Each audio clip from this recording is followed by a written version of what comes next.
Welcome, everyone. Let's talk about social inclusion. And today we have a different type of episode, but a very important one, to which I invited Sarah Childs to share personal insights. So in this episode, we talk about the experience of being a feminist academic in the UK Parliament. So Sarah Childs, now at the University of Edinburgh, will tell us about the Good Parliament report intended to make the House of Commons more inclusive, but also about the concept of feminist academic critical actor, so who actively drives institutional change. So we'll discuss here with Sarah the challenges, the responsibilities of this role, and we'll hear some personal experiences in trying to reform this male-dominated environment. Sarah, welcome to our episode. Thank you. Thank you very much for inviting me on. Sarah, I might have given away some of the reasons, but why did you decide to focus on this topic and publish this piece? Well, it happened rather organically in the sense that I'd had connections with the House of Commons, both formal and informal, for a long time. I mean, back in the 1990s, the mid-1990s, when I was doing my PhD, I got to know a good number of particularly Labour women MPs, but women across the party. And then over time, as an academic who studies parties and Parliament, I'd got to know quite a few of the clerks and officials of the House. And I'd been talking to them about what I thought was wrong. I mean, there's lots of literature about what's wrong with our political institutions, particularly from a feminist perspective, but also attending to other underrepresented and marginalised groups. And I began to sort of, I guess, subconsciously think about ideas of reform, because clearly I was writing about things like sex quota.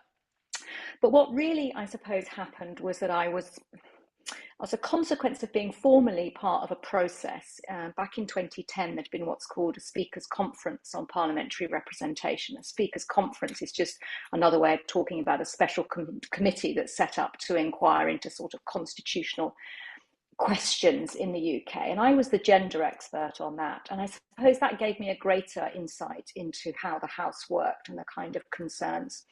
And as a consequence of that, I met more and more kind of clerks and officials particularly. And I was involved behind the scenes in the setting up and preparing the setting up of a Women and Equalities Committee. And to be brutally honest, and I've said this elsewhere, there was one occasion where I needed to ring up what I call one of my women MPs to ask her to do something, to say, look, we need you to put a request before a particular committee in order for the Women and Equalities Committee to be set up. And as I put the phone down from having spoken to this woman MP, I just thought, and this is rather kind of arrogant, I just thought, oh my God, if they could just let me in, I could bring about change.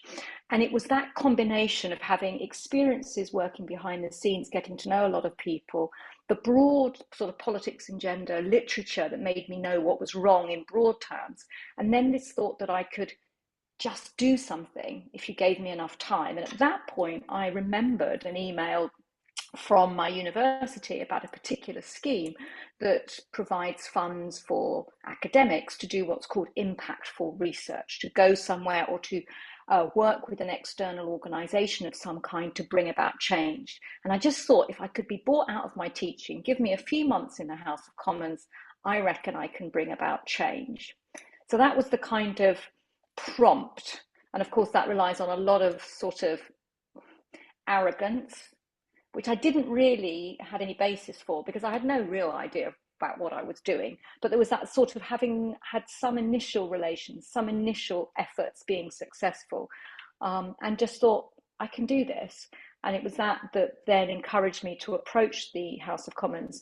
And I sort of invited myself in. It wasn't a formal process. Again, I was exploiting my networks, in part through the university, because in the UK there is a university teaching programme that's sort of sponsored, approved by the House of Commons. And that again gave me relationships with yet another senior clerk, the kind of person who had the authority, who was able to give me the paperwork and therefore the formal approval to get a parliamentary pass. So suddenly I find myself with 3 months full time hanging out in the House of Commons. So that's how it started.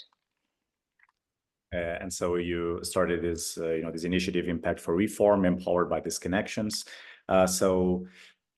Highlights of this work, of your experience. So what are the most important takes to share? I think it was about going into the House with not a desire to write a report that would produce a fantastical parliament. I knew I had to come up with what I think I end up saying are sort of technically appropriate and politically viable reforms. The funding meant that I had to be able to show that I had brought about change. So this wasn't about creating a report for the perfect House of Commons. It was about saying, given where we are, given the politics of that moment, given who was in government, who was in different positions of power within the institution, how could I create a report? And even more important than that, how could I persuade people that what I had to say should be taken up by the House? And so that really meant that I had to think about institutionalization. I had to think about which actors could be made responsible for each of my reforms. And also, and I think this is really critical when we look comparatively globally at other occasions where gender sensitive parliamentary work is ongoing, the importance of the presiding officer or in the House of Commons, the Speaker, getting people with important positions of power and authority to actually support your endeavour. So you have to be somebody who works with the institution and isn't oppositional or isn't trying to be revolutionary. You can have transformative goals, but you need to work within the institution. And with this, well, persuasion work and passing these stakes,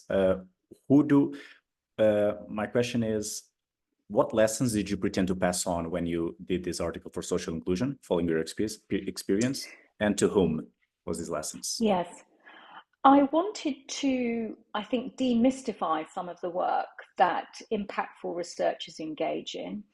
I wanted others to think of themselves as having this potential. Recently, I presented perhaps the same paper, I think it was actually at the ECPG in Belgium. And it's not about trying to put yourself forward as an exception, but actually showing that many of us have opportunities as academics to bring about change, and therefore trying to show the kind of considerations that you might be able to better manage if you hear about how other people have done it. So I think it was very much about saying that we often think that politics changes when political actors make decisions, or we think of our work as not always being translated to those who might take forward the kind of recommendations or analyses that we produce. And I feel that many more of us, and this may not be true for all academics, but I think for many more than perhaps currently see themselves in this way, we can think of ourselves as change actors, and that we can lead as well as analyse. And I think that's what I find so interesting about this idea of the feminist academic critical actor, is that they are agents as well as analysts of political change. And for me, I think that was something I wanted to say to people, because I think I would have benefited from having more or a greater understanding of how political change can happen on the ground in places where you may well face contestation, where you may face backlash, and where you have to negotiate different kinds of contexts than you would normally do with going about your academic job as traditionally understood. And academics being not only agents of change, but if they want to follow up academically or in terms of research to this work, so what would you recommend? What's ahead of us to study? Gosh, I think the idea of being a feminist academic critical actor, or some other kind of academic critical actor, I think it's about having an appreciation of what's wrong with either the organization, the arena, or the activity that you study, and thinking really in a sense about translation. What is it that our academic research and others' academic research prompts? What does it make you think in terms of recommendations that could be taken up by those places or people that you are currently offering a critique of or an analysis of? So I think it's about that idea of us as translators. So we may have quite profound or abstract findings in our academic research, but is there a more practical way of speaking about that in a language that others can understand and can be persuaded of? I think it's also about us acquiring skills, the means to present our material in ways that are engaging and accessible and can be passed around an institution and can be taken up by others, as opposed to perhaps always thinking about that top publication. I think we have an obligation to make our research, and others will disagree with this, but I think we have an obligation to make our research accessible to others and usable where we can. I'm not saying you have to be impactful all the time, or that everybody has to be an impactful researcher, but where, I think, and this goes back to some work I wrote some time ago with Rosie Campbell, we feel that there's a feminist imperative, not just to study the world, but to change it. And if you have that imperative within you, you almost feel an obligation to go into these places where you may not feel comfortable, and where, as I said before, you may face contestation or hostility, but we need to make this world, it's going to sound ridiculously romantic, but a better place. And I think I do believe that. I think politics can change for the better.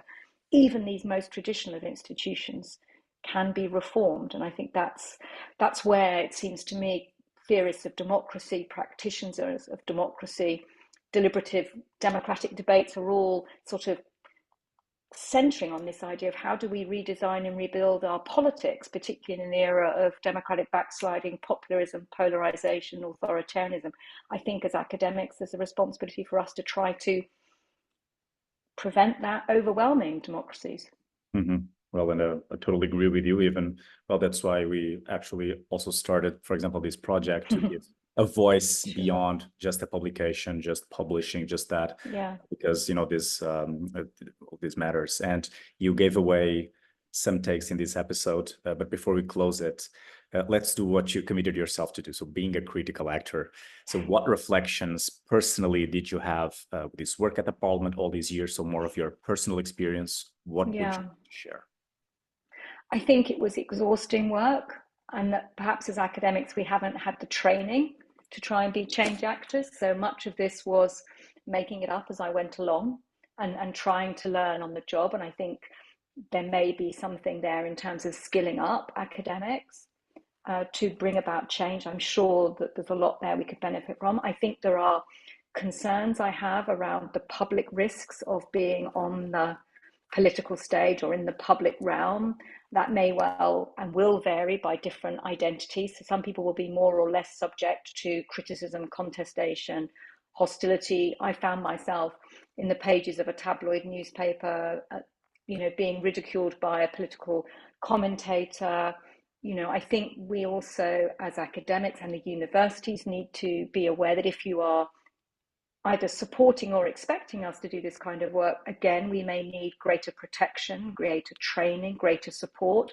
This work is not necessarily cost-free, whether that's in terms of harm, but it might also be in terms of our workload. So I think there's some big questions for universities in supporting or demanding this kind of work for us. And I think also I began to be somewhat concerned about what I call the seductive tyranny of impact, where you can be seduced into wanting to do this work, be that person, when it may be harmful to you or harmful to your other aspects of your academic career.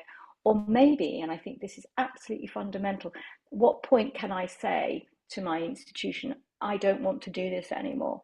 Because if there is reputational or financial gain from this kind of research, which is the case in the UK, at what point can I say, I want to go away and do that blue skies thinking, that fantasy report or that fantasy piece of work, something that will not be translatable, implementable, impactful?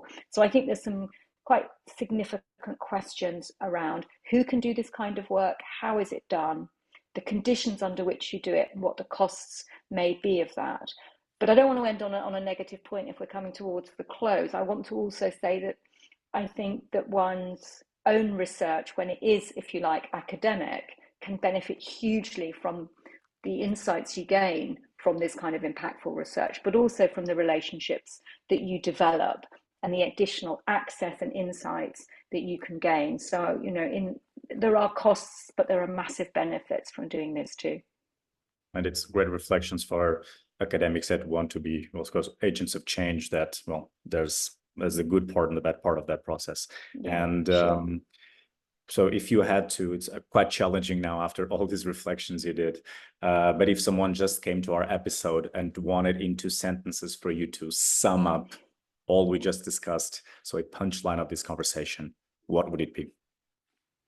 Prepare yourself with supporters inside the institution and outside who can keep you focused on your goals so that you're not blown off course, but also who can give you the support you need to go back into an institution that may not always be a comfortable one. I think you need a community of academic experts, but also institutional experts to ensure that you have the best chance of making what you're doing successful. Sarah, thank you very much for this episode. Thank you. For all of those who are watching us on YouTube, you can find the article that Sarah published in Social Inclusion, as all these reflections, all our experience in the Let's Talk About Social Inclusion website, and more links that you can follow up to stay in touch with our episodes.